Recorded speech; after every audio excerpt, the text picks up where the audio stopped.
Hello दोस्तों, आज मैं इस वीडियो में डिस्कस करने जा रहा हूँ लीनियर वोल्टेज रेगुलेटर के बारे में कि ये होता क्या है, कैसे काम करता है और इसका बहुत ज़्यादा यूज़ क्यों करते हैं। जब भी आप कोई माइक्रो कंट्रोलर या आईसीज वगैरह होती हैं उनको 3.3 पे ऑपरेट होता है, 5 वोल्ट पे ऑपरेट होता है, तो उस केस में हम क्या करते हैं, लीनियर वोल्टेज रेगुलेटर का यूज़ करते हैं जो वोल्टेज को स्टेप डाउन कर देता है। इनपुट वोल्टेज जो हाई रहता है उसको स्टेप डाउन करता है।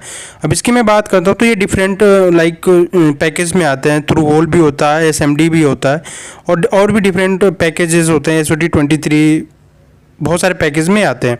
अब ये होता है क्या है कि इसमें बहुत सारे फीचर्स होते हैं। एक तो थर्मल कंपनसेशन का आपको फीचर देखने को मिल जाएगा। दूसरे फीचर की मैं बात करता हूँ तो इसमें बहुत सारे ESD protection, inbuilt ESD protection होता है, सर्ज प्रोटेक्शन होता है, और जो भी आपको अचानक से कोई भी ESD वगैरह आ जाती है उससे भी आपको ये क्या करता है, सर्किट को प्रोटेक्ट करता है। तो इसलिए इसको मोस्टली बहुत ज़्यादा यूज़ किया जाता है। अगर मैं बात करता हूँ इसके इंटरनल सर्किट की, तो यहाँ पे देख सकते हो कि इसकी एक इंटरनल सर्किट है। अब वो होता क्या है कि इसकी जो इनपुट वोल्टेज होता है ना, वो हमेशा ज़्यादा होता है as comparison to the output voltage.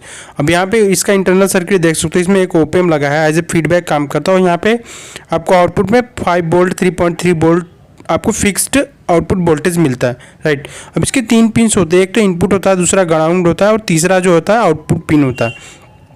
अब जो इनपुट साइड का जो वोल्टेज होता है हमेशा हायर होता है as comparison to the output voltage.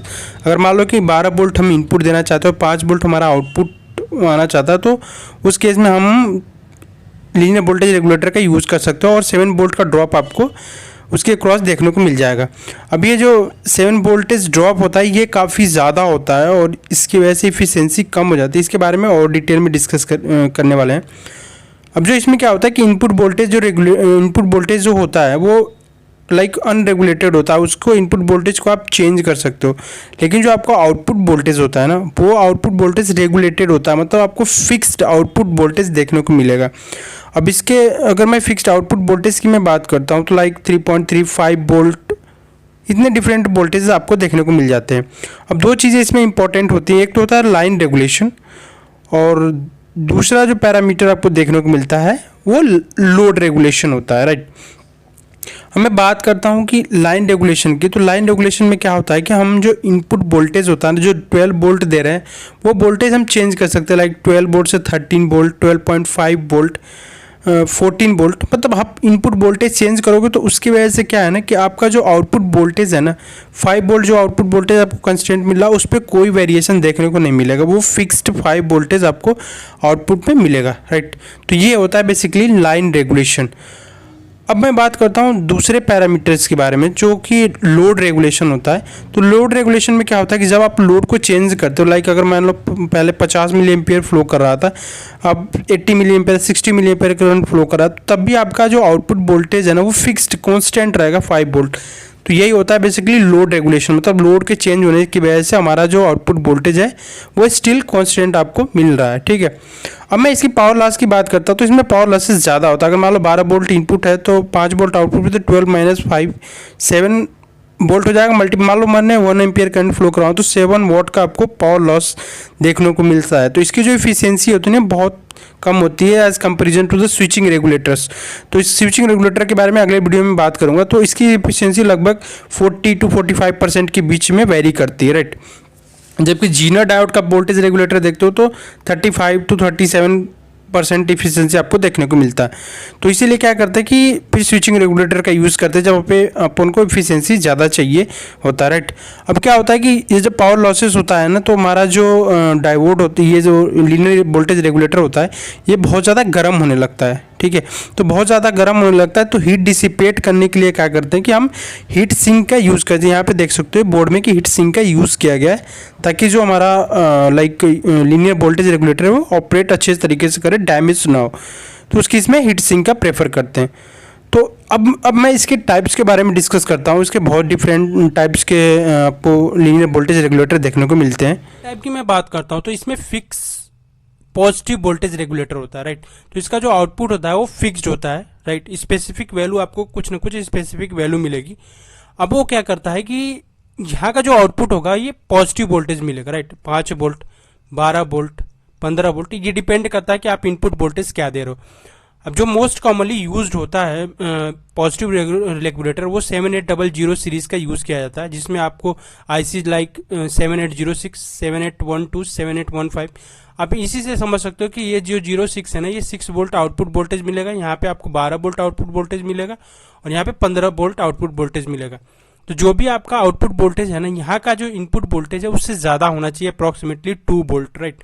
तो ये लाइक अगर 6 वोल्ट आपको आउटपुट चाहिए तो 8 वोल्ट 9 वोल्ट आपको मिनिमम इनपुट देना पड़ेगा, तभी आपको आउटपुट डिजायर्ड मिलेगी। ये चीज़ आपको ध्यान देना है। यहाँ पे देख सकते हो 2 कैपेसिटर यूज किए गए हैं।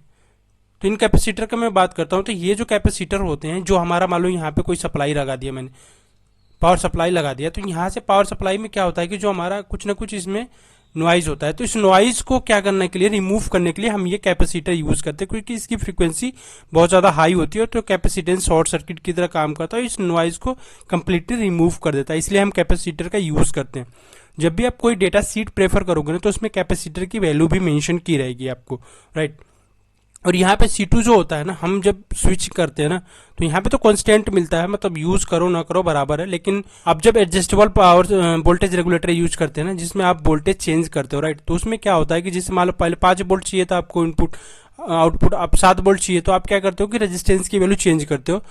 तो यहाँ पे क्या होता है कि जैसे आप मतलब चेंज करते हो तो ओवरशूट आता है, राइट। आपको 5 वोल्ट चाहिए तो आपको पहले मान लो 10 वोल्ट मिल जाएगा, तो ये 5 वोल्ट मिलेगा, तो उसके हिसाब से हम यहाँ पे कैपेसिटर सेलेक्ट करते हैं, ताकि हम जो ओवरशूट को है ना कंपनसेट कर सके। तो इसलिए इसको जो ट्रांजिएंट को कंट्रोल करने के लिए C2 का यूज करते हैं। और इसमें 3 पिंस होते हैं, एक तो इनपुट होता है, दूसरा आपको ग्राउंड होता है, तीसरा जो आपको आउटपुट मिलता है। ये फिक्स्ड पॉजिटिव वोल्टेज रेगुलेटर्स होते हैं, राइट। अब इसका बहुत जगह यूज आपको देखने को मिल जाएगा। अगर मैं यूज केस की बात करता हूं, तो जैसे मान लो आपको माइक्रो कंट्रोलर 3.3 वोल्ट पे ऑपरेट होता है, तो वहां पे स्टेप डाउन करने के लिए क्या करते हैं कि आप इसका यूज कर सकते हो। 3.3 कंस्टेंट चाहिए होता है माइक्रो कंट्रोलर को, तो वहां पे यूज कर सकते हो। नेगेटिव वोल्टेज रेगुलेटर, अगर मैं दूसरे टाइप की बात करता हूँ वोल्टेज रेगुलेटर की, तो इसमें क्या होता है कि आपको आउटपुट जो होता है ना, वो फिक्स्ड निगेटिव आउटपुट मिलता है, राइट। जैसे आपकी 7900 सीरीज वाली जितने भी आपको लीनियर वोल्टेज रेगुलेटर देखने को मिलते हैं, वो बेसिकली क्या होता है, उनका आउटपुट जो होता है फिक्स्ड निगेटिव आउटपुट होता है। 7906, 7912, यहाँ पे आउटपुट आपको -6 वोल्ट, -12 वोल्ट ऐसे आउटपुट देखने को मिलता है, राइट। अब सेम चीज़ यहाँ पे भी होता है कि यहाँ का इनपुट इससे हमेशा ज़्यादा हाई होना चाहिए, तभी ये जाके आउटपुट आपको निगेटिव मिलता है। अब इसका आउटपुट जो निगेटिव में होता है, जैसे ओपेम वगैरह देखते हो आप, तो ओपेम में क्या होता है कि यहाँ की जो सप्लाई होती है पॉजिटिव सप्लाई यहाँ पे होती है, निगेटिव सप्लाई होती है, तो उस केस में हम क्या करते हैं, इसका यूज करते हैं फिक्स निगेटिव वोल्टेज रेगुलेटर का, राइट। अब मैं तीसरे वोल्टेज रेगुलेटर की बात करता हूँ, तो इसमें क्या होता है कि मेरा जो आउटपुट वोल्टेज होता है ना, वो एडजस्टेबल होता है। मतलब यहाँ का आउटपुट वोल्टेज एक रेंज में आपको डिफाइंड होता है, लाइक 1.25 से लेके 5 वोल्ट, 7 वोल्ट, 10 वोल्ट, ऐसे आपको एक रेंज देखने को मिलता है। आउटपुट वोल्टेज का एक रेंज होता है, राइट। तो यहाँ पे इसका आउटपुट हम एडजस्ट करते हैं bye adjusting the R2 value, right. में बेसिकली 3 पिन्स होते हैं, एक तो इनपुट पिन होता है, दूसरा आउटपुट पिन होता है, और तीसरा जो होता है मेरा एडजस्टमेंट पिन होता है, राइट। एडजस्टेबल टर्मिनल इसे बोलते हैं। तो इसमें क्या होता है कि यहाँ पे जो R1 और R2 की वैल्यू है ना, आप R2 की वैल्यू चेंज करके, अगर R2 को वेरी करोगे ना, तो R2 को वेरी करके आप क्या कर सकते हो कि यहाँ का जो आउटपुट है ना, वो चेंज कर सकते हो। R1 जो है हमेशा फिक्स्ड रहता है। जब भी आप कोई भी लाइक वोल्टेज रेगुलेटर यूज करते हो, LM317 यूज करते हो, तो यहाँ पे जो R1 की वैल्यू है वो अप्रॉक्सीमेटली 240 ओम के अक्रॉस फिक्स रहती है।